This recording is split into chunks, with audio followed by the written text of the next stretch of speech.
4 kilometre का था। इस बार जो अस्थायी घाट बने हैं वह 12 किलोमीटर का बनाया गया है। शटल बसें आप लोगों ने 2013 में एक भी नहीं चलाई थी, याद करना। ये शटल बसें थी फ्री में श्रद्धालु जनों को कुंभ के नजदीक क्षेत्रफल में संगम के आसपास के क्षेत्र तक पहुंचाती है, एक भी नहीं थी। इस बार 550 बसेज केवल शटल बसेज हैं जो श्रद्धालु जनों को वहां तक पहुंचाने का काम कर रही है। रोडवेज की बसेज आपने 2013 में कुल 2300 खरीदी थी। इस बार हम लोगों ने 7000 बसेज केवल श्रद्धालुओं की सुविधा के लिए वहां लगाई है। बस स्टैंड आपके समय में मात्र 3 थी, हमने 7 बनाए हैं। सड़कों के चौड़ीकरण का कार्य आपके समय में मात्र 55 का हुआ था।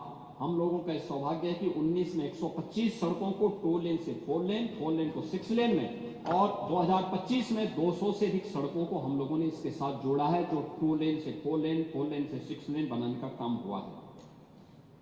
नालों की स्थिति, एक बड़ी चर्चा इसमें हो रही है और मैं सोच रहा था कि हो सकता है कि कुछ माननीय सदस्य इसके बारे में यहां चर्चा भी हो सकता करेंगे, लेकिन हो सकता उनका संज्ञान नहीं आया होगा। और है जिस प्रकार का दुष्प्रचार लोग करने में लगे हैं, उत्तर प्रदेश को, महाकुंभ को, सनातन धर्म को बदनाम करने के लिए, देश को बदनाम करने के लिए जो साजिशें रचने वाले तत्व हैं, वे लगातार इस प्रकार का दुष्प्रचार करते हैं।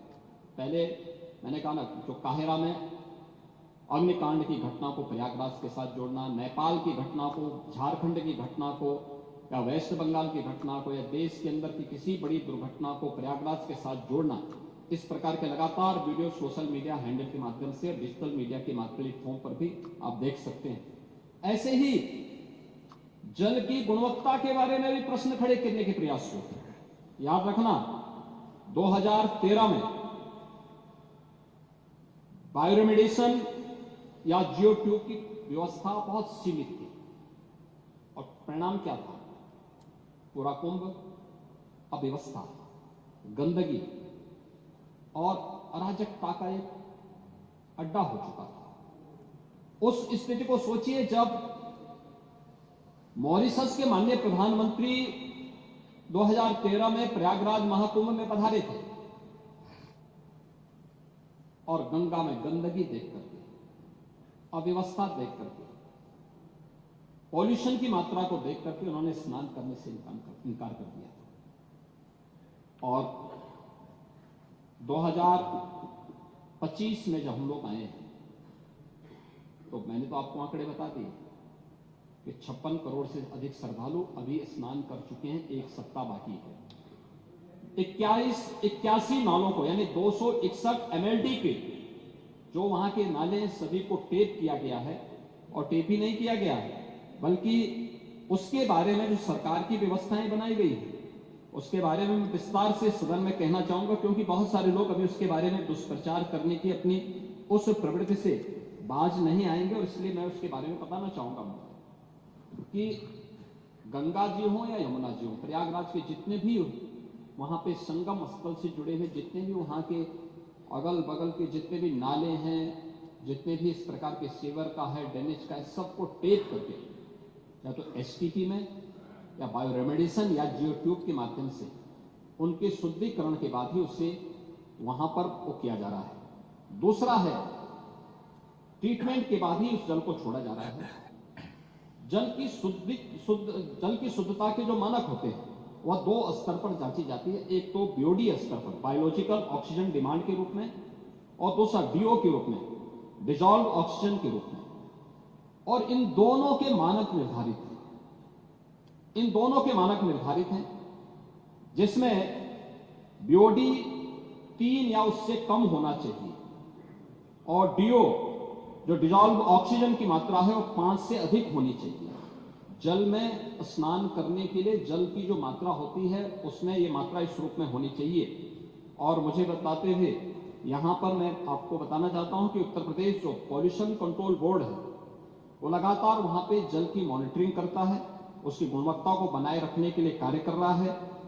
और आज की जो उनकी रिपोर्ट है संगम की, कि संगम और उसके आगे पीछे जो BOD है वो 3 या उससे कम है, और डिजॉल्व ऑक्सीजन की मात्रा ये 8 और 9 से अधिक पाई जा रही है, यानी संगम का जल स्नान करने लायक भी है और आचमन करने लायक भी है। जो लोग इसका दुष्प्रचार कर रहे हैं वे उन सबको इस बात को देखना चाहिए। एक समाचार पत्रों में एक न्यूज जो देखने को मिली, मैं भी देख रहा था, पुरानी न्यूज है, एनजीटी के माध्यम से, एनजीटी का नाम लेकर के दिया गया है, किसी ने दिया है, जिसमें उन्होंने कहा है कि फीकल कोलिफॉर्म की, उसमें उन्होंने चर्चा की।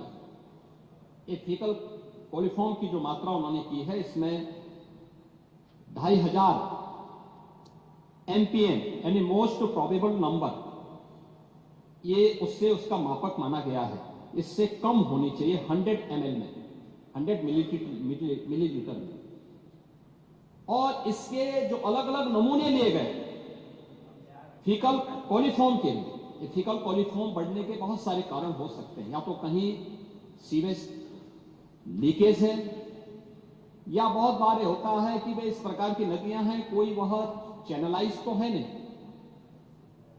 भैंस है, गाय है या अन्य जानवर उसमें आते हैं, नहाते हैं, उसके कारण भी, उनके गोबर आदि के कारण भी इसकी मात्रा तेजी के साथ बढ़ती है। लेकिन प्रयागराज के संदर्भ में जो मैं आपको स्पष्ट करना चाहूंगा कि 12, 16, 20, 25, 30 जनवरी, 5, 10 और 13 फरवरी को जो सैंपल के परीक्षण लिए गए हैं, उसमें संगम नोच पर फीकल कोलिफॉर्म की मात्रा मानक के अनुरूप पाई गई है। ये Uttar Pradesh pollution control board का है, जो 2500 MPN प्रति 100 ml से ये कम पाई गई है। इसका मतलब जो दुष्प्रचार कर रहे हैं केवल कुंभ महाकुंभ को बदनाम करने की साजिश का हिस्सा है।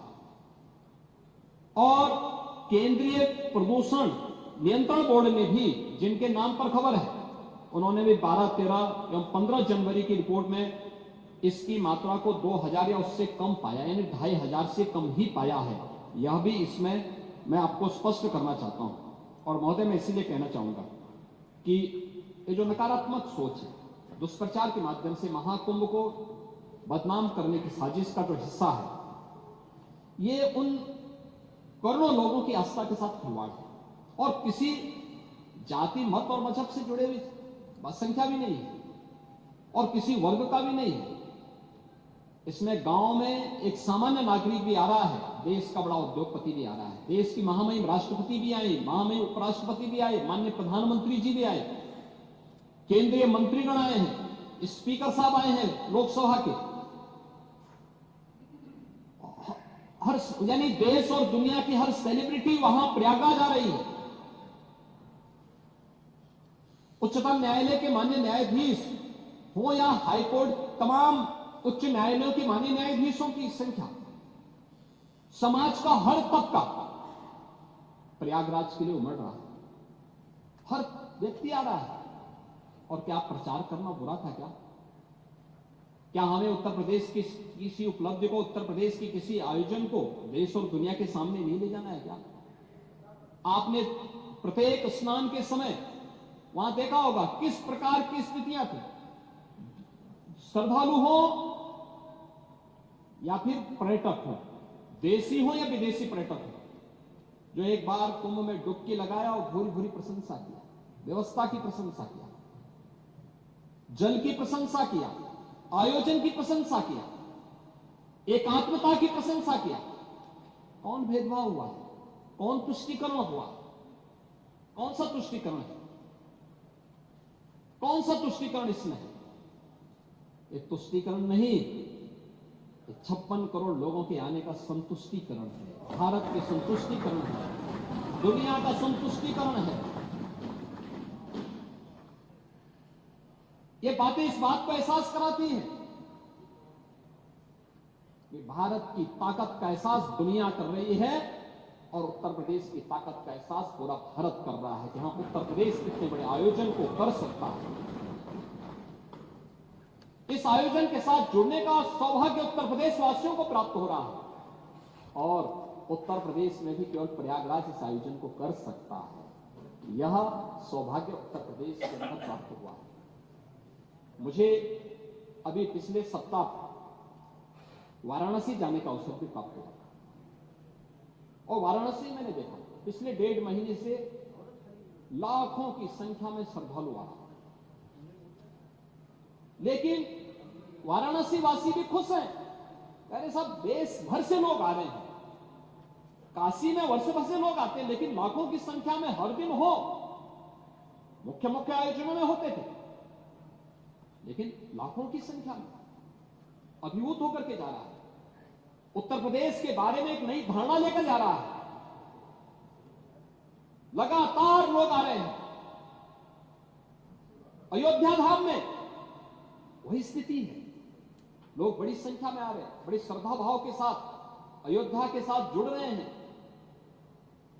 और अयोध्या के साथ जुड़ रहे हैं तो आध्यात्मिक रूप से पुण्य के भागीदार भी बन रहे हैं, लेकिन साथ साथ यहां पर आर्थिक समृद्धि का द्वार भी खोल रहे हैं।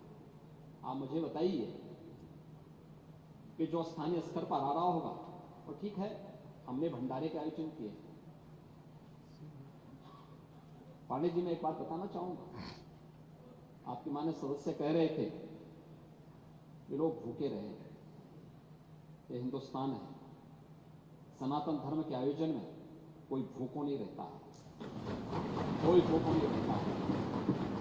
हम मां अन्नपूर्णा की पूजा करते हैं, और इसीलिए पूजा करते हैं कि वह हमें इतनी सामर्थ्य दे कि हम दूसरों को भी खिला सकें। और यही हुआ है, प्रयागराज महाकुंभ में जो आया वो भूखों नहीं गया। वाराणसी में सेवा चल रही है, अयोध्या में सेवा चल रही है, प्रयागराज में सेवा चल रही है, और प्रयागराज, अयोध्या, काशी, इन तीनों ने अतिथि देवो भव का जो सबसे उत्तम उदाहरण हो सकता है वह भी प्रस्तुत किया है। लेकिन जो लोग दुष्प्रचार कर रहे हैं, उनकी इस नकारात्मक राजनीति से वे अपना नुकसान पहुंचा रहे हैं। वे प्रदेश का हित नहीं कर रहे हैं, देश का हित भी नहीं कर रहे हैं। ये जो जनता जनार्दन संतुष्टिकरण के मार्ग से आगे बढ़ चुकी है, वह इस नकारात्मक राजनीति को पसंद करने को तैयार नहीं है। तमाम दुष्प्रचार के बावजूद भी जनता मानने को तैयार नहीं है।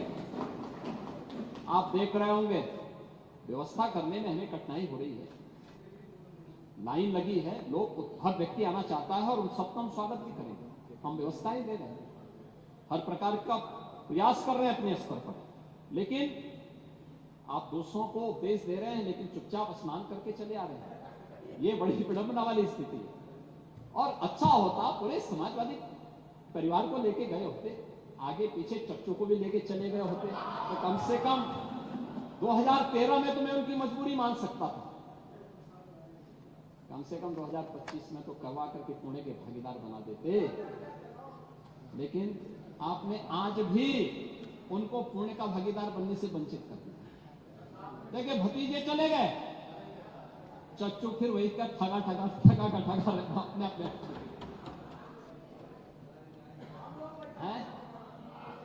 नहीं, आप चलिए ना, एक दिन चच्चू को लेके जाइए, पानी जी आपको आज जाइए, मल्होत्रा जी को भी लेके जाइए, आगे पीछे लोग चलेंगे, आपके साथ जाएंगे, बड़ी शोभा है। हाँ, ठीक है, अच्छा, बहुत सुंदर, नहीं होना चाहिए। आप जाएंगे तो आप बहुत सारी चीजें, आप बहुत सारी अच्छी चीजें वहां देख करके भी आएंगे और आप वहां बताएंगे भी। महोदय, कुंभ की मेले की व्यवस्था के लिए केंद्र और राज्य सरकार ने, यानी जो डबल इंजन की सरकार है, इसने कुल 7,500 के आसपास रुपया खर्च किया है। इसमें कुंभ के आयोजन के लिए कुल 1500 करोड़ खर्च हुए हैं। शेष प्रयागराज और उसके आसपास के इंफ्रास्ट्रक्चर, 9 रेलवे स्टेशन के सुंदरीकरण हुए हैं, उसका विस्तार हुआ है, उसमें होल्डिंग एरिया बनाए गए हैं।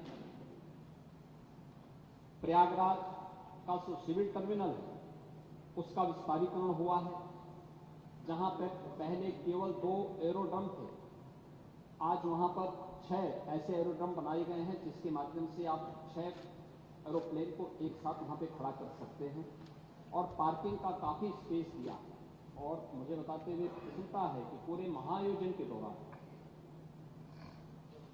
यानी कोई कल्पना नहीं करेगा कि अब तक 750 से अधिक फ्लाइट रेगुलर और चार्टर प्लेन वहां पर उतर चुके हैं। यानी ये उत्तर प्रदेश की 3000 से अधिक ट्रेन भारतीय रेल ने चलाए और सचमुच भारतीय रेल का कार्य बहुत अभिनंदनीय रहा।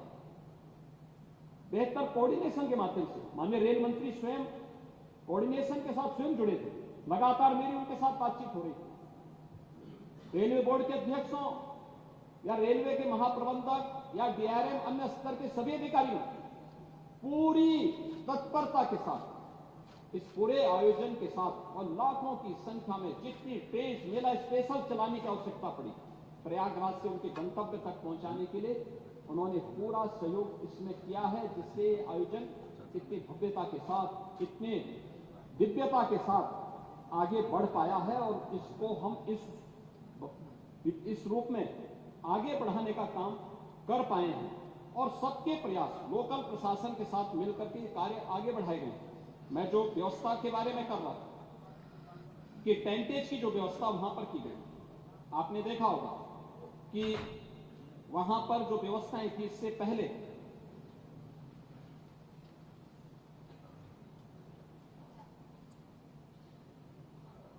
डेढ़ लाख से अधिक टेंट, 1.5 लाख से अधिक शौचालय,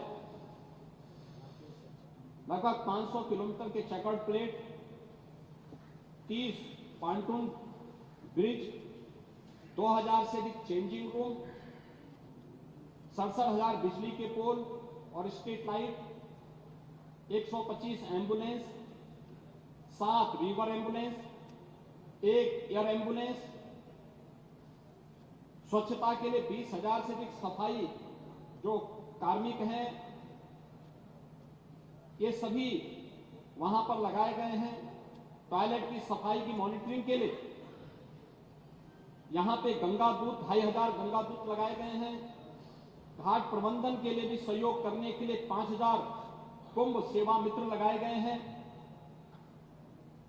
10,000 अन्य कर्मचारियों को भी इस पूरी व्यवस्था के साथ जोड़ा गया है और लगभग पूरी व्यवस्था में सुरक्षा के लिए, यातायात प्रबंधन के लिए उत्तर प्रदेश सरकार के 75,000 से अधिक पुलिस अधिकारी, प्रशासनिक अधिकारी, कार्मिक, पुलिस कार्मिक और अन्य लोगों को इस पूरी व्यवस्था के साथ वहां पे जोड़ा गया है। 2700 से अधिक सीसीटीवी कैमरे, 20 ड्रोन कैमरे और 6 लाख वाहन पार्किंग की व्यवस्था, जो मैंने आपको बताया कि 5,000 एकड़ से अधिक क्षेत्रफल में हमने केवल पार्किंग की व्यवस्था की है। इसके अलावा शुद्ध पेयजल की आपूर्ति के लिए 1250 किलोमीटर की पाइपलाइन भी वहां बिछाई गई। इसके अलावा अन्य तमाम प्रकार के कार्यक्रम, फायर सेफ्टी का हो, जल पुलिस का एक नया बेड़ा एसडीआरएफ के माध्यम से जल पुलिस को वहां पे प्राप्त हुआ है, जहां पे कुंभ के आयोजन के दौरान कोई भी ऐसी दुर्घटना को रोकने के लिए कार्य हो सके। सिंगल यूज प्लास्टिक को वहां पे रोकने का पूरा प्रयास किया गया है और अन्य तमाम प्रकार के आयोजन के साथ ही कुंभ आयोजन में पहली बार आर्टिफिशियल इंटेलिजेंस का चैटबॉट का भी प्रयोग किया गया है, जिसके माध्यम से कुंभ सहायक चैटबॉट 11 भाषाओं में संवाद की एक सुविधा भी उपलब्ध करवाई गई, जिसका आप इस सदन में विरोध कर रहे हैं। कुंभ में कितना लोकप्रिय है उसके बारे में आप कभी मैं इसके बारे में बताऊंगा। और गूगल के साथ एमओयू हुआ है, जिसमें सेक्टर के रास्ते हो या सांस्कृतिक कार्यक्रमों का पता लगाने, इन सब की सुविधा भी वहां पर की गई है। इसके साथ ही क्यूआर कोड जारी किए गए हैं, किसी को कोई परेशानी होती है तो उसके माध्यम से वह अपने गंतव्य तक पहुंचने में सफल हो सके, इसके लिए ये व्यवस्था भी दी गई है। और डिजिटल एक्सपीरियंस सेंटर भी बनाया गया, महाकुंभ से जुड़े हुए एक डिजिटल कुंभ एक्सपीरियंस सेंटर को भी वहां तैयार किया गया है। अस्पतालों में 6,000 बेड्स की व्यवस्था की गई है। 360 बेड का मेला कुंभ स्थल पर और 25-25 बेड के 2 नए अस्पताल भी अरेल और जोशी में, 20-20 बेड के 2 अस्पताल और 10-10 बेड के अतिरिक्त अस्पतालों की स्थापना भी वहां पर की गई है। 3000 विशेष ट्रेन भारतीय रेल ने चलाए हैं, जिसके माध्यम से 13,000 से अधिक उनके फेरे प्रयागराज कुंभ की दृष्टि से वहां पर किए गए हैं। और उनके साथ साथ 10 स्थानों पर होर्डिंग एरिया भी उन सभी क्षेत्रों में बनाने के कार्य वहां पर किए गए हैं। ये सभी आयोजन वहां पर किए गए हैं। महोदय, इसके साथ ही अगर हम देखेंगे कि 2013 में जो प्रयागराज कुंभ में आने वाले श्रद्धालुओं की संख्या थी वो मात्र 12 करोड़ थी और 55 दिन के आयोजन में 12 करोड़। और उस समय की स्थिति के बारे में अगर मैं चर्चा करूं, यद्यपि ये चीजें कितना आवश्यक है मैं ये नहीं कह सकता, लेकिन फिर भी मैं आपसे कहना चाहूंगा कि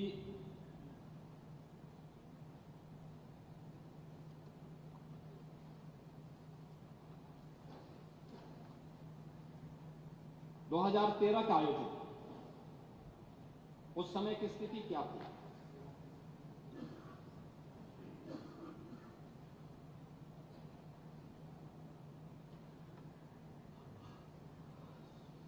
उस आयोजन को उस दौरान एक हादसों के रूप में, अव्यवस्था के रूप में, भ्रष्टाचार के रूप में देखा गया। और जो हावड़ की बात कर रहे हैं, प्रभारी मंत्री के साथ हावड़ में क्या हुआ था यह भी किसी से छुपा हुआ नहीं है। उनको एयरपोर्ट से ही वापस आना पड़ा। उस समय जो बयान आए थे समाजवादी पार्टी के, उस समय उनके बयान आए थे, जो तत्कालीन सीएम ने बयान दिए थे।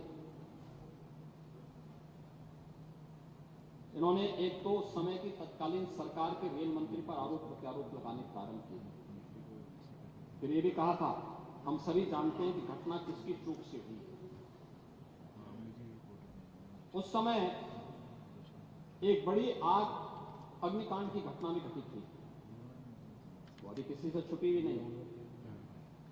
महोदय, केक ने भी अपनी रिपोर्ट दी थी 2013 को। उन्होंने कहा था, केक ने, कि श्रद्धालु कुंभ मेले में आस्था की डुबकी लगा रहे थे, तब कुंभ मेला प्रशासन भ्रष्टाचार में डूबा हुआ था। 2014 में जो केक की रिपोर्ट आई थी 2013 के कुंभ की, मैं उसकी चर्चा कर रहा हूं। रिपोर्ट में बताया गया कि तत्कालीन उत्तर प्रदेश सरकार ने केंद्र सरकार की ओर से दिए गए फंड से भी पूरा मेला संपन्न कर दिया, जबकि प्रदेश सरकार को आयोजन पर 70% धनराशि खर्च करनी थी। अपने स्तर पर भी उनको खर्च करनी थी, अपना पैसा नहीं खर्च किया। 13 के कुंभ में इन्हें 1141 करोड़ रुपए केंद्र सरकार के खर्च हुए और वहीं मात्र 10 करोड़ 57 लाख रुपए राज्य सरकार ने खर्च किए। यानी पैसा ही नहीं दिया, आयोजन के लिए पैसा ही नहीं दिया। मेला शुरू होने तक 59% कार्य और 19% आपूर्ति कार्य ही, यानी आपूर्ति कार्य पूरे ही नहीं हुए। मेला प्रशासन ने 8.272 करोड़ रुपए से 2 घाटों का निर्माण कराया, जो कुंभ मेले के काम से संबंधित थे ही नहीं। 111 निर्माण राशि में तकनीकी स्वीकृति नहीं ली गई।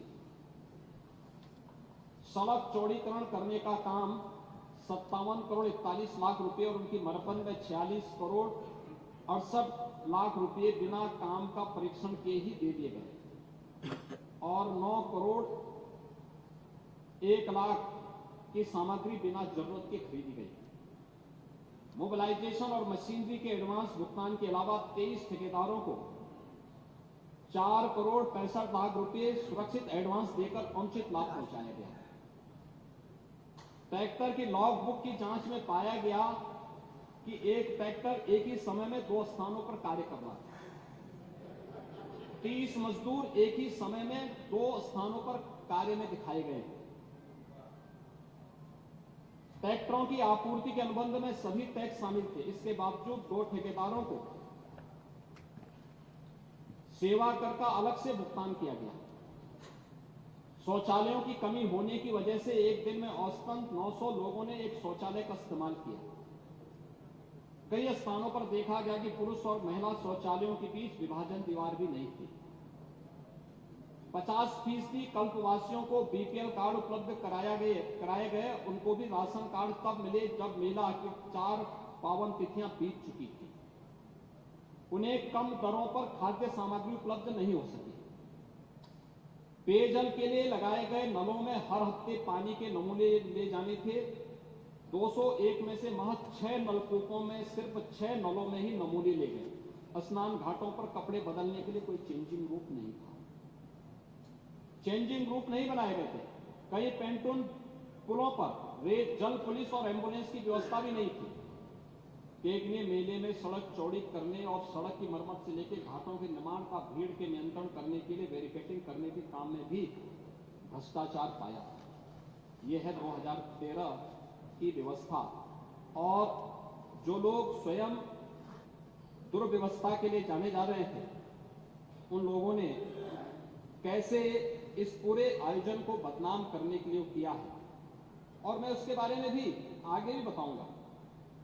महोदय, ये हिमालयन इंस्टीट्यूट है प्रयागराज। उन्होंने कुंभ मेले की व्यवस्था के बारे में 3 महत्वपूर्ण बातों की ओर इस बार ध्यान आकर्षित किया है। जो बातें उन्होंने कही हैं कि आज प्रत्येक भारतीय के मानस पटल पर एक अनोखी जागृति आई है, और यह जागृति परम उदात्त और आध्यात्मिक सत्य के ओत से कुंभ में आ रहे हैं। किंतु हम लोग ऐसी विशालता और भव्यता हमें नहीं दिखाई दी।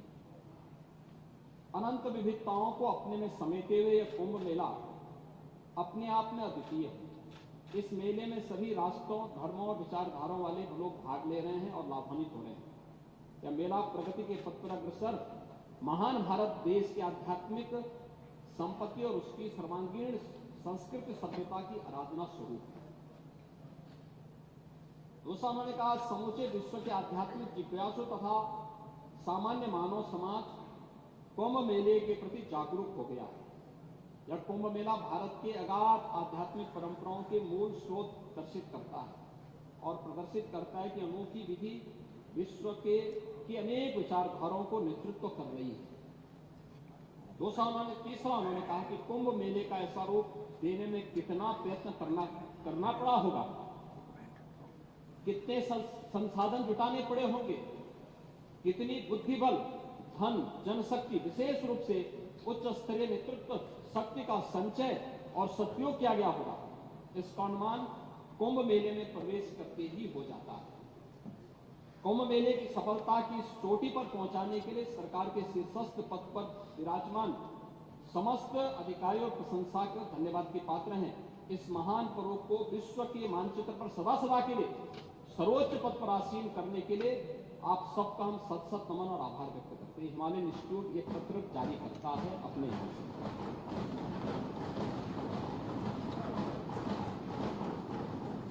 महोदय, मैं केवल एक बात कहना चाहूंगा, मुझे आरोप प्रत्यारोप नहीं करना। जो लोग इस बात की चर्चा करते हैं कि हजारों लोग 29 के भगदड़ का शिकार हुए, उनको 1954 के कुंभ को भी देखना चाहिए।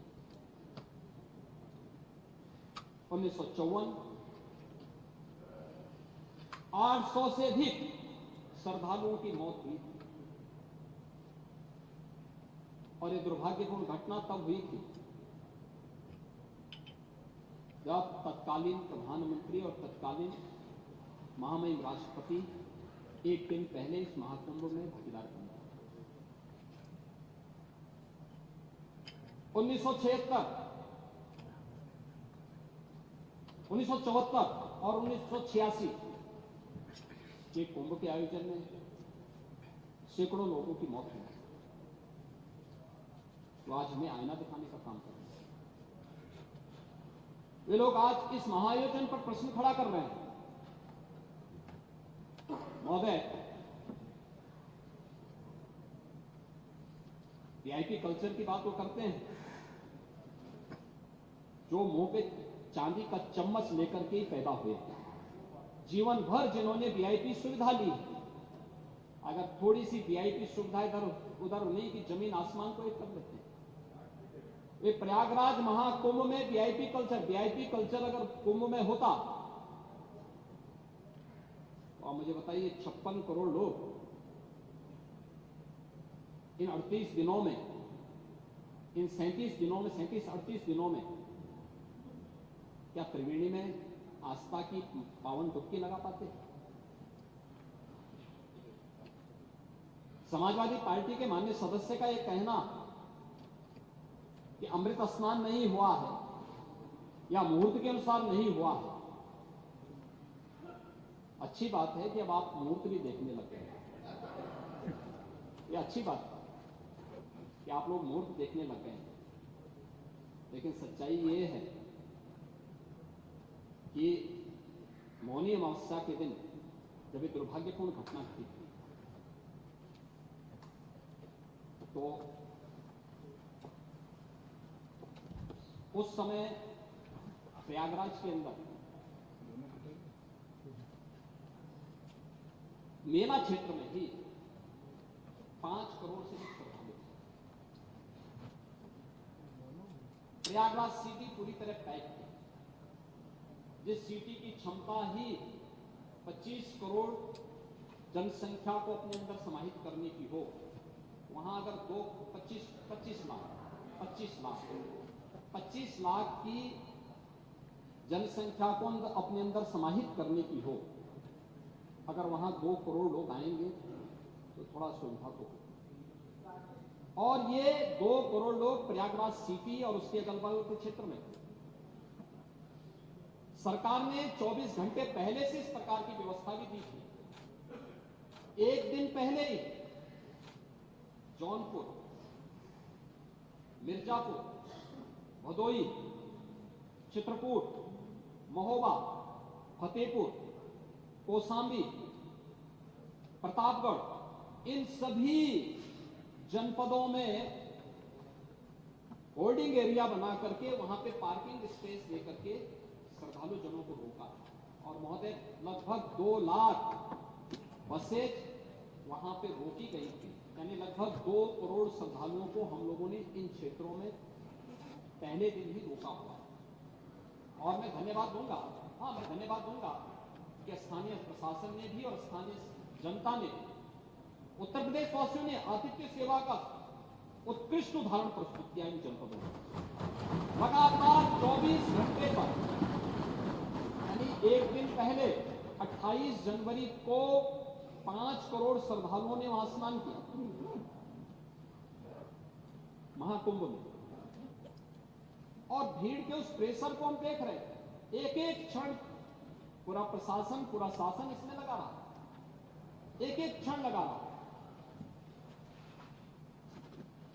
एक स्पेस की इतनी सीमा होती है, धरती की इतनी सीमा है, वो असीमित नहीं है। आरोप प्रत्यारोप लग सकते हैं, और इसीलिए 28 तारीख को, 28 जनवरी की सायकाल को ही हम लोगों ने इन जनपदों में होल्डिंग एरिया बना करके उन्हें रोकने का कार्य किया था कि आप यहां पे रुकेंगे। और मैं अभिनंदन करूंगा उन सभी श्रद्धालुजनों का, उन पूज्य संतों का, जिन्होंने उसमें प्रशासन और शासन की व्यवस्था में भरपूर सहयोग किया। 24 घंटे वे सभी श्रद्धालु वहां रुके रहे और किसी ने भी उतावलापन नहीं दिखाया। बहुत शांतिपूर्ण तरीके से वे लोग वहां रहे। 29 की रात्रि में दुर्भाग्यपूर्ण घटना घटित होती है। 1:10 से लेकर 1:30 बजे के बीच में घटना घटित होती है, जब संगम नोच के पास अचानक अत्यधिक प्रेशर होने के बाद बैरिकेड्स टूटती हैं और बहुत सारे श्रद्धालु उस एरिया में आते हैं जहां पे एक प्रकार का होल्डिंग एरिया जो था वहां घुस जाते हैं। और वहां पहले से बैठे हुए श्रद्धालुओं के ऊपर वे अचानक गिरते हैं और उसके बाद पर दुर्भाग्यपूर्ण घटना फिर वहां घटना घटित होती है, जिसमें 30 श्रद्धालु, जिसमें 66 श्रद्धालु उसकी चपेट में आए थे, जिन्हें तत्काल हॉस्पिटल पहुंचाया गया, जिसमें से 30 श्रद्धालु की मौत हुई। 36 श्रद्धालु, जिनमें 36 श्रद्धालु वहां पे स्थानीय मेडिकल कॉलेज में भर्ती किए गए 30 में से 29 की पहचान हुई। उनके परिवारजनों ने बकायदा, क्योंकि कोई इस आयोजन के साथ जुड़ता है तो एक परंपरा होती है, लोगों की अपनी आस्था होती है। तो लोग ये मानते हैं, वो कहते हैं साहब पोस्टमार्टम मत करिए, घटना घटित हो गई है, हमारे साथ केवल एक हम पंचनामा बनाना चाहते हैं। उनकी रजामंदी की, और ये जो भी कार्य हुआ है ये मजिस्ट्रेट के सामने, पुलिस के सामने, प्रशासन के सामने, परिवारजनों के सामने उनकी बॉडी को वे लोग लेके गए। एक की पहचान नहीं हो पाई, उनका डीएनए प्रिजर्व किया गया, उनका अंतिम संस्कार लोकल स्तर पर प्रशासन ने किया। 36 श्रद्धालु में से 35 को उनके परिजन लेके चले गए। एक श्रद्धालु अभी वहां पे उपचाराधीन है और स्थानीय मेडिकल कॉलेज में उनका उपचार चल रहा है। महोदय, ये घटना वहां की थी, लेकिन अक्सर होता है, भगदड़ होती है, अव्यवस्था फैलती है, भगदड़ की स्थिति पैदा होती है। लेकिन वहां पे तत्काल पुलिस ने भी और उसके लिए लगाई गई एजेंसियां भी, उन्होंने जब रेस्क्यू प्रारंभ किया तो ग्रीन कॉरिडोर बनाने में श्रद्धालु जनों ने ही उसमें मदद की, और श्रद्धालु जनों ने मदद करके ग्रीन कॉरिडोर बनाकर के एम्बुलेंस को वहां पहुंचाने और पहुंचाने के साथ साथ उनको हॉस्पिटल पहुंचाने में अपना योगदान भी दिया। हॉस्पिटल से फिर मेडिकल कॉलेज ले जाने में योगदान दिया, जिसमें ये दुर्भाग्यपूर्ण घटना घटी। हम उस जन दबाव को देखें जो समय वहां रहा होगा। 5 करोड़ की आबादी में, 5 करोड़ की भीड़ के बीच रेस्क्यू करना, उन्हें ले जाना, और इस प्रकार के अलग अलग क्षेत्रों में भी दिन भर दबाव बनते रहे, क्योंकि कुछ लोगों को वहां से निकालना, कुछ लोगों को फिर नए लोगों को वहां लाने की व्यवस्था करना, और इस व्यवस्था में अलग अलग स्थानों, फिर प्रयागराज के अंदर अलग अलग जगहों पर और भी अन्य स्थानों पर कुछ प्रेशर पॉइंट बने थे। कुछ लोग घायल हो रहे थे, जिसमें से लगभग 30-35 के आसपास लायक लोग घायल अन्य स्थानों पर भी हुए। उन्हें भी हॉस्पिटल पहुंचाया गया। उनमें भी 7 लोगों की मौतें हुई हॉस्पिटल ले जाते समय या हॉस्पिटल में। लेकिन ये घटना इस रूप में नहीं प्रदर्शित होनी चाहिए कि अलीगढ़ की घटना को भी हम प्रयागराज महाकुंभ के साथ जोड़ें, झारखंड की घटना को भी इसके साथ जोड़ें, नेपाल की घटना को भी इसके साथ जोड़ें, या अभी 4 दिन पहले प्रयागराज में ही एक टोला और एक बेलोरो के बीच में मुठभेड़ होती है और उसमें 10 श्रद्धालुओं की दुर्भाग्यपूर्ण मौत होती है। प्रयागराज कुंभ में आ रहे थे, उस दौरान एक आमने सामने की भिड़ंत में वह दुर्भाग्यपूर्ण घटना घटित होती है। सड़क दुर्घटना हमारे लिए एक चिंता का विषय है, और मैं लगातार इस सदन को, मैंने पिछली बार भी कहा था कि यह हमारे लिए चिंता का विषय है कि हर वर्ष हम लोग 20 से 25 हजार लोगों को खोते हैं सड़क दुर्घटना में। केवल उत्तर प्रदेश के अंदर खो रहे हैं ये 20 से 25 हजार की जो लोग हैं, इसमें से लगभग 55 से 60% जो आबादी है, जो मृतक हैं, ये सभी 18 से 40 के बीच की उम्र के लोग, नौजवान हैं। ये समाज की क्षति है, लेकिन उसके लिए जागरूकता के कार्यक्रम। हम लोग हेलमेट लगाने के लिए कहते हैं, लोग हेलमेट नहीं लगाते।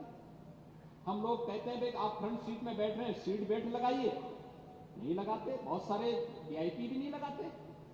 बहुत सारे जनप्रतिनिधि भी इसमें लड़ने लगते हैं। अगर कहीं पे इन्फोर्समेंट की कार्रवाई होती है तो उस समय वो लड़ने लगते हैं, कहते हैं साहब हमें कैसे आपने वो कर दिया, हमें कैसे छेड़ दिया।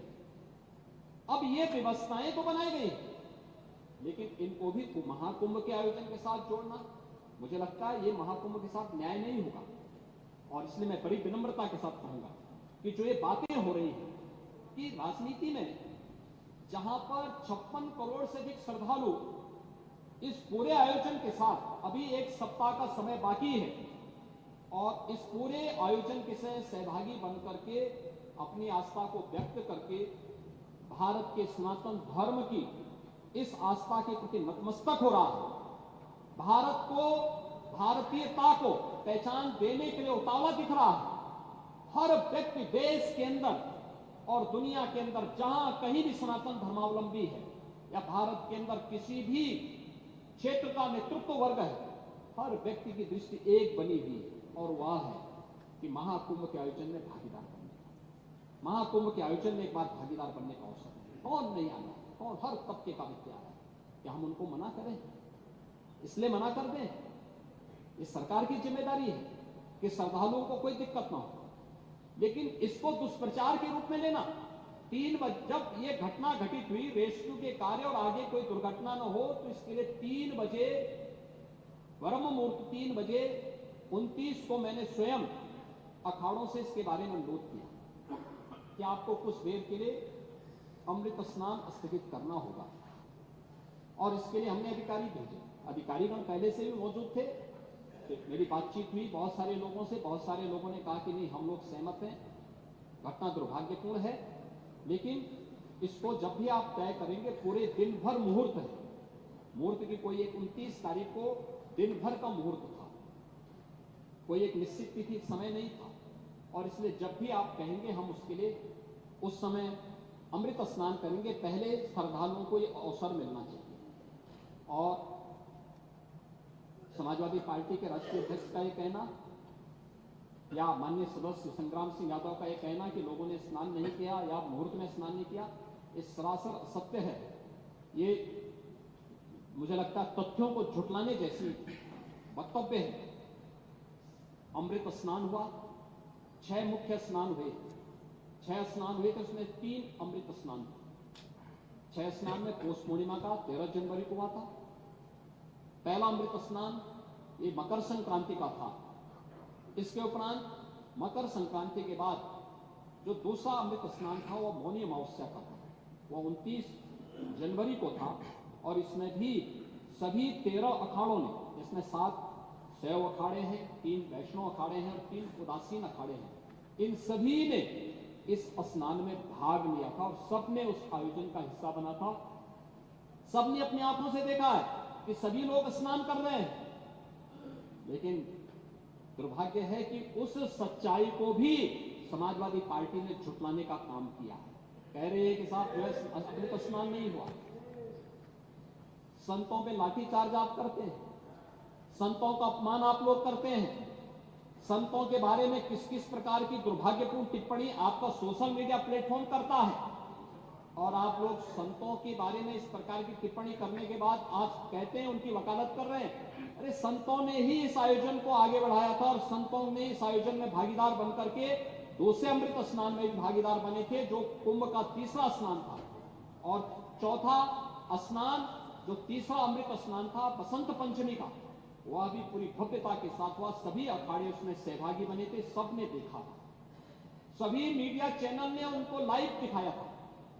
5वां स्नान माघी पूर्णिमा का था, जो 12 जनवरी को संपन्न हुआ है पूरी भव्यता के साथ। अमृत स्नान नहीं था, श्रद्धालु जनों का स्नान था। ज्यादातर शैव अखाड़े उस समय काशी के लिए प्रस्थान कर चुके थे, कुछ प्रयागराज में थे जो शिवरात्रि के लिए काशी में रहेंगे।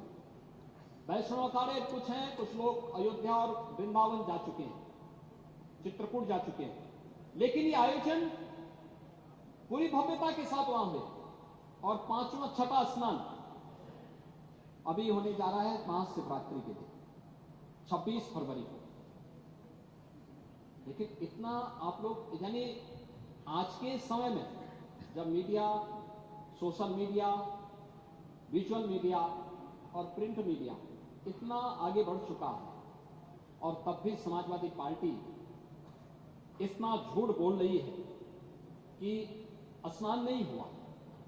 और मेरा कहना है कि महोदय, राजनीति में थोड़ा बहुत प्रहसन चलता है, लेकिन प्रहसन को ही राजनीति बना दिया जाए, ये न्याय नहीं है। और मुझे लगता है कि महाकुंभ, आप प्रश्न खड़ा कर सकते हैं, शासन पर खड़ा करिए, लेकिन महाकुंभ पर प्रश्न मार्क खड़ा मत करिए, आस्था पर प्रश्न मार्क मत खड़ा करिए। और उसके बारे में जो आप इन बातों को कह रहे हैं, पहले आप लोगों ने कहा कि साहब संख्या बढ़ा चढ़ा करके कहीं जा रही है, उसको देखने के लिए स्वयं समाजवादी पार्टी के मुखिया वहां पहुंच गए कि वास्तव में भीड़ हो रही कि नहीं हो रही है। उन्होंने देखा तो अब कहने लगे साहब भीड़ ज्यादा हो रही है, लोगों को पूरा स्नान करने का मौका नहीं मिल रहा, आप तिथि और आगे बढ़ा दीजिए। आप देखो ना, मैंने इसीलिए कल कहा था, एक दोहरा चरित्र है इन लोगों का। पहले विरोध करते हैं, अब कह रहे हैं तिथि आगे बढ़ा दे। अभी चच्चू भी यही कह रहे थे, चच्चू कह रहे थे कि तिथि बढ़ा दीजिए। ये तिथि हम नहीं तय करते, ये तिथि नहीं तय, हम नहीं तय करते चच्चू। ये तिथि ये मुहूर्त होता है, जो मैंने पहले भी कहा। आप हो सकता है कि उस स्तर को नहीं प्राप्त करेंगे, बगल में पानी जी से पूछ लीजिए। पौष पूर्णिमा से शिवरात्रि के बीच में आयोजन होना है। शिवरात्रि की तिथि तय है तो, और शिवरात्रि की तिथि तय होने के कारण उससे आगे नहीं बढ़ सकते। इसलिए बोलना है क्योंकि आप शांत हो गए हैं ना। वैसे मैं आपको धन्यवाद दूंगा कि आपने मिल्कीपुर में सहयोग किया, मैं इसके लिए आपको बहुत बहुत धन्यवाद।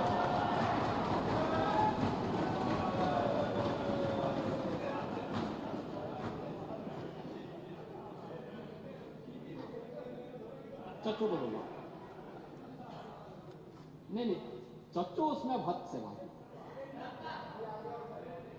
आप यहां भी सहयोग करने वाले हैं भाभी।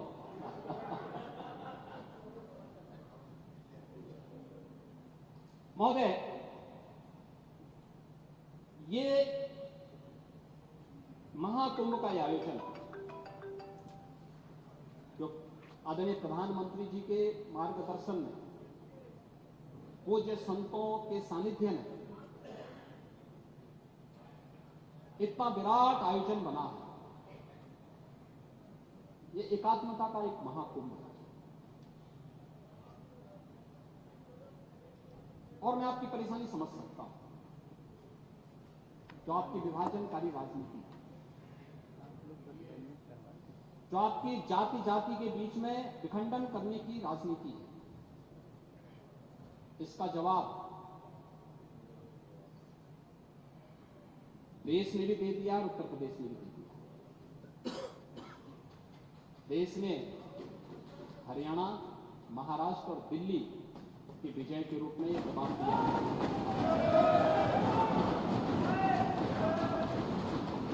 और उत्तर प्रदेश ने मीरापुर, गाजीपुर, कुंदरकी, खैर, फूलपुर, मजवा, मिल्कीपुर और कटहरी के माध्यम से इसका जवाब दिया है।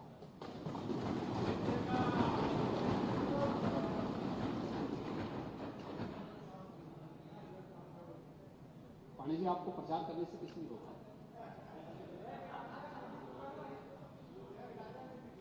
आप मुझे बताइए, यानी आप करहल जीत जाएं कि आपकी विजय, और अगर भाजपा कुंदरकी और कटहरी जीत रही है तो आप इसको स्वीकार करने को तैयार नहीं। यानी भारत के संवैधानिक व्यवस्था में आपका विश्वास नहीं। आप जनता का उपहास उड़ा रहे हैं। जो जनता जनार्दन वोट देने जा रही है उसका उपहास उड़ा रहे हैं, उसका अपमान कर रहे हैं। ये कहां की शोभा है? यानी ये, अरे अब देखिए, विषय आया था इसलिए मैं कह रहा हूं, क्योंकि चच्चू ने बात कह दी कि आगे तिथि बढ़ा दिया जाए, तो मैंने कहा बढ़ाने का वो हमारे ऊपर नहीं है। ये शास्त्रों की परंपरा है, शास्त्रीय गणना, शास्त्रीय पद्धति, ज्योतिषी गणना के अनुसार ही होगी।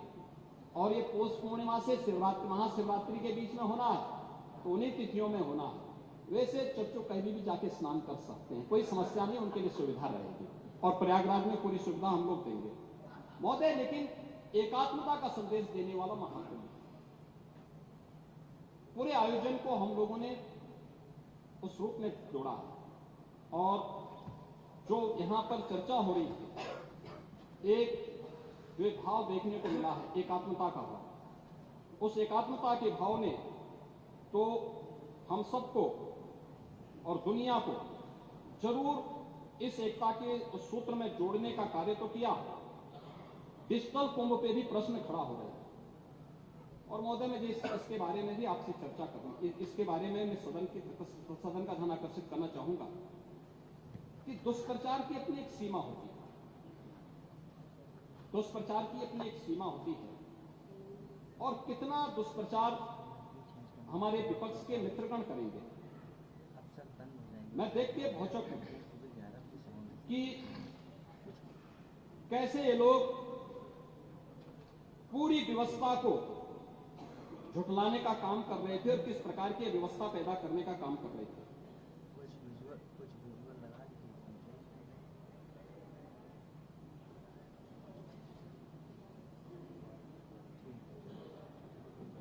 इसमें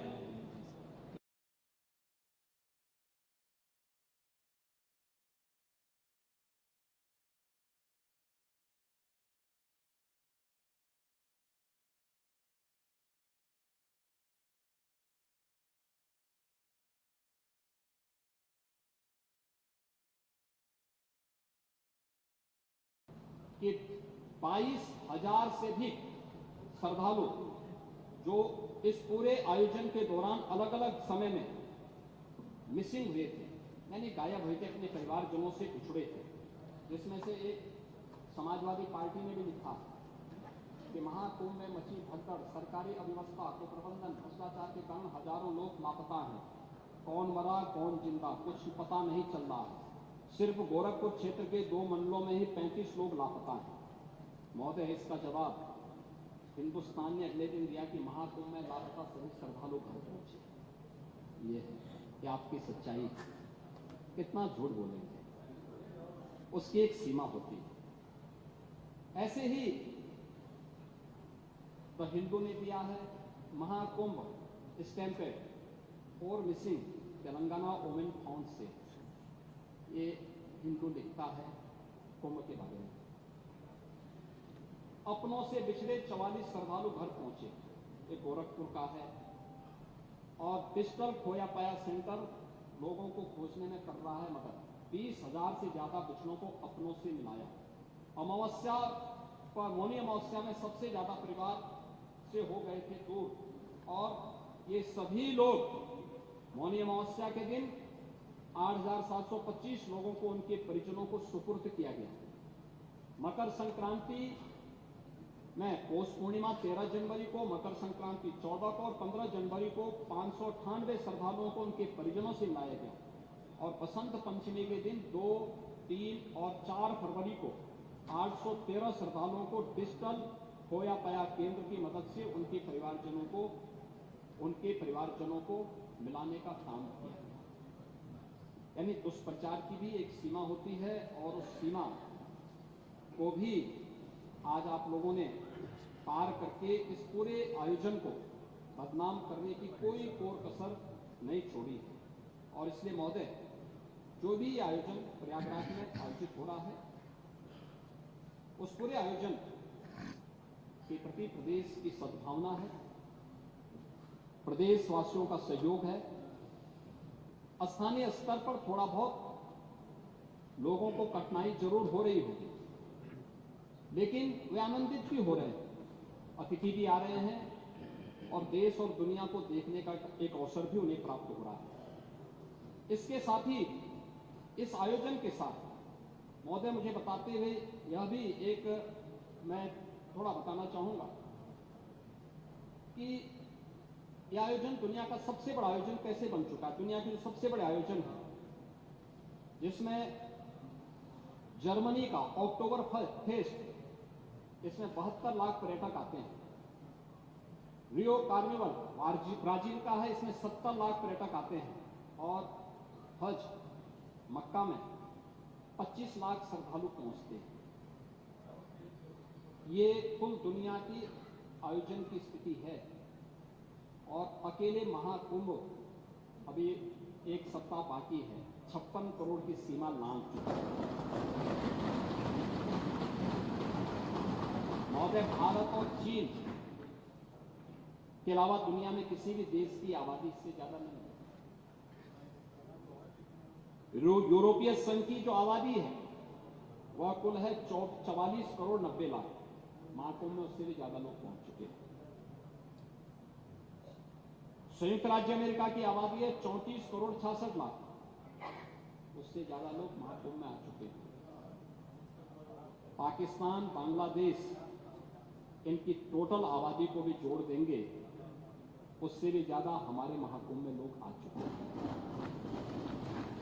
अकेले प्रयागराज उसको अपने साथ जोड़ रहा है। और इसलिए मैं आज के इस अवसर पर अपने विपक्ष के मित्रों से कहना चाहूंगा,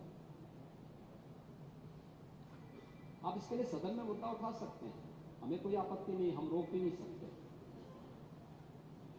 लेकिन शब्दों की मर्यादा का ध्यान जरूर रखें जब आप सोशल मीडिया में या मीडिया में कोई वक्तव्य देते हैं। दूसरा, जब आप कोई टिप्पणी करते हैं कि हजारों की संख्या में मौत हो गई, अलग अलग लोगों ने, समाजवादी पार्टी के नेता भी थे, कांग्रेस के नेता भी थे, जिन्होंने इस प्रकार के गैर जिम्मेदाराना बयान दिए। हमें उन तथ्यों को देखना चाहिए जो मैं कह रहा हूं कि डिजिटल कुंभ, जिनको आप मृतक बता रहे हैं, जिसमें एक प्रयागराज के महोदय, एक प्रयागराज के ही सज्जन है, हम उनको भी दे रहा हूं, भगदड़ में जिसे मृत माना वो 13वें के दिन घर पहुंचा, ये प्रयागराज के हैं, है ना। अब उसके बाद भी ये सज्जन आपके जीरो रोड के खूंटी गुरु के घर लौट आए, यानी ये मौनी अमावस्या के स्नान पर्व पर भगदड़ के बाद से लापता थे। हादसे में लापता खूंटी गुरु को मृत मानकर उनकी 13वीं की तैयारी हो चली थी। शाम को भोज के लिए मोहल्ले में तैयारी चल रही थी कि तभी तक वो ई रिक्शा से उतरे।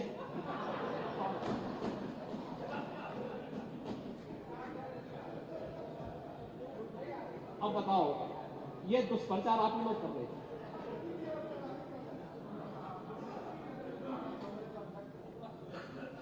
आप देखिए कि खूंटी गुरु कई दिनों से घर नहीं लौटे थे और 13वीं में 13 ब्राह्मणों को भोज कराने की तैयारी हो रही थी।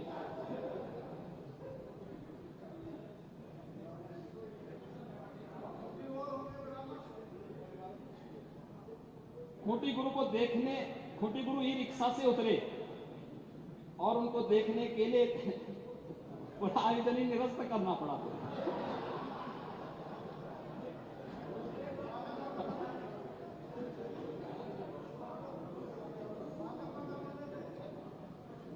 तो मैं आप सबसे कहना चाहूंगा, 20,000 लोग हैं, तो नहीं भाई, और वहां आप जैसे महापुरुष कुछ रहे होंगे, वहां कैमरा लेकर खड़े रहे होंगे देखने के लिए कि अब इसके बाद लोगों के कमेंट लेंगे, लोगों से बुलवाएंगे कि देखिए साहब सरकार कोई व्यवस्था नहीं कर पाई हो गया। और तब तक वे स्वयं ही प्रत्यक्ष रूप से मूर्त रूप में प्रकट हो गए। उन्होंने कहा भाई इन नमूनों में विश्वास मत करो, ये झूठ के सौदागर हैं। मैं तो अभी जीवित हूं, मैं तो ऐसे भंडारे का आनंद ले रहा था। और मैं इसीलिए कह रहा हूं पांडे जी, मैं इसीलिए कह रहा हूं महाकुंभ में कोई धोखा नहीं रह सकता। और हिंदुस्तान का पेट इतना बड़ा है, हमारी तो परंपरा है। अब गुरुद्वारा में जाइए, किसी मठ में, मंदिर में जाइए, लंगर फ्री में चलते हैं। कोई भी आएगा उसकी जाति नहीं पूछी जाती, पंथ नहीं पूछा जाता, क्षेत्र नहीं पूछा जाता, भाषा नहीं पूछा जाता। वो केवल इशारों से कर देगा। लोग सम्मानजनक स्थिति मानकर सम्मान करते हैं। ये भारत है, मान पूर्णा की पूजा करते हैं। आप क्यों भारत को बदनाम करते हैं? मुझे अफसोस होता है, आप भाजपा से लड़ते भारत से लड़ने लगते। मैं एक वक्तव्य आपका दिखा रहा हूं, आपके समाजवादी पार्टी के अध्यक्ष का वक्तव्य है, और वो वक्तव्य है बहुत दुर्भाग्यपूर्ण वक्तव्य है। ये वक्तव्य है अखिलेश यादव का। महोदय, उन्होंने कहा है कि हमारा देश कभी विकसित भारत नहीं बन सकता। ये देखो ना, ये क्या है? यानी एक राजनीतिक दल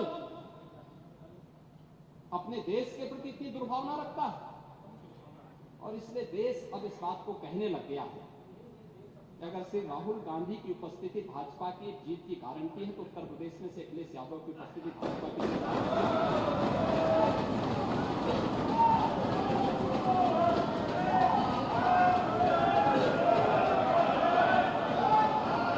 और ये गारंटी उपचुनाव में दे दिया है।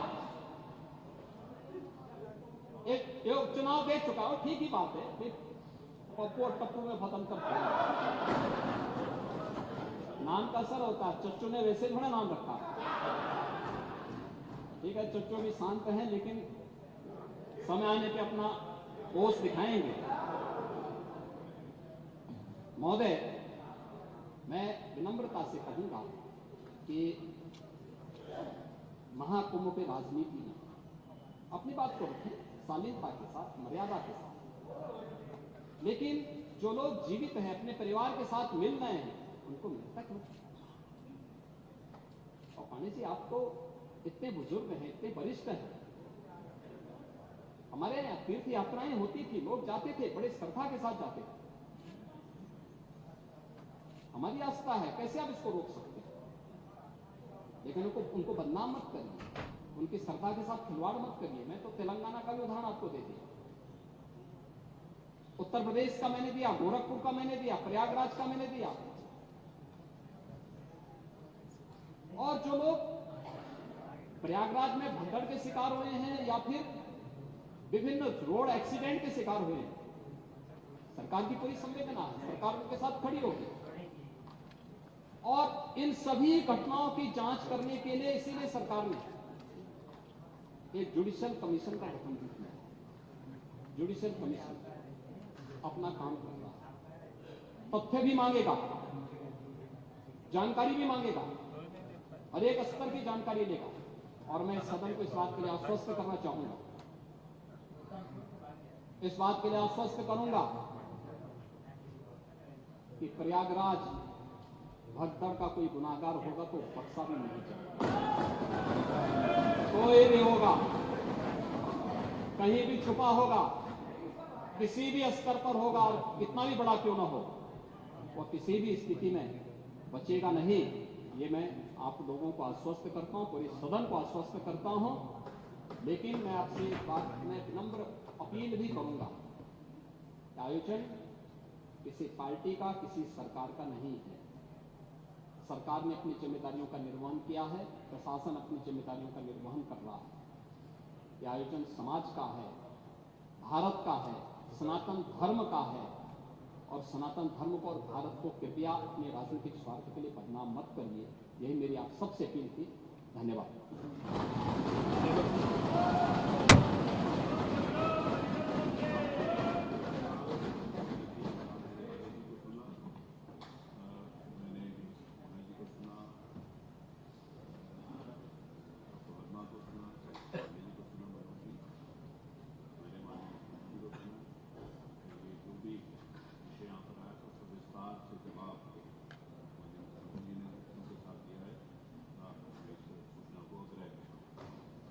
सूचना श्री कमाल अख्तर, श्री राम सिंह पटेल, श्री जियाउद्दीन रिजवी, 3 लोगों का नाम। इन 3 लोगों में से कौन लोग बोलेंगे? कमाल अख्तर, अपने आपका नाम नहीं है, आप बोले सुनिए, नाम ले लें, नोटिस के हिसाब से होता, बोलने के हिसाब से नहीं होता। ये नोटिस जो आपने दिया है, आप ही के दस्तखत से नोटिस है। हाँ, नोटिस में जिसका नाम होगा, रायता में कोई चर्चा तो होगी, चर्चा नहीं हुई, तो मैं रख देता हूँ। धन्यवाद अध्यक्ष जी, आपने इस महत्वपूर्ण विषय पर मुझे बोलने का मौका दिया। अध्यक्ष जी, नगर पालिकाएं, नगर पंचायत, नगर निगम, ये सारी ऑटोनोमस बॉडी होती है और जनता से निर्वाचित होकर के अंदर अध्यक्ष और सदस्य चुने जाते हैं। इससे पहले सरकार की जिम्मेदारी होती थी कि सरकार नगरों के अंदर मूलभूत सुविधाएं देती थी। मूलभूत सुविधाओं में नगरों के अंदर सड़कों का बनाना, सफाई व्यवस्था करना, प्लांट की स्थापना करना और प्रकाश व्यवस्था करना, ये सारी मूलभूत सुविधाएं सरकार की जिम्मेदारी होती है। और ये अभी सरकार ने बहुत सारी नई नगर पंचायतों का निर्माण किया है और अभी पूरे उत्तर प्रदेश के अंदर और देश के अंदर बहुत सारे ऐसे लोग हैं जो गांव से चलकर शहर की ओर रोजगार के लिए या अपने बच्चों को पढ़ाने के लिए शहरों के अंदर आते हैं। लेकिन सरकार ने मूलभूत सुविधा न देकर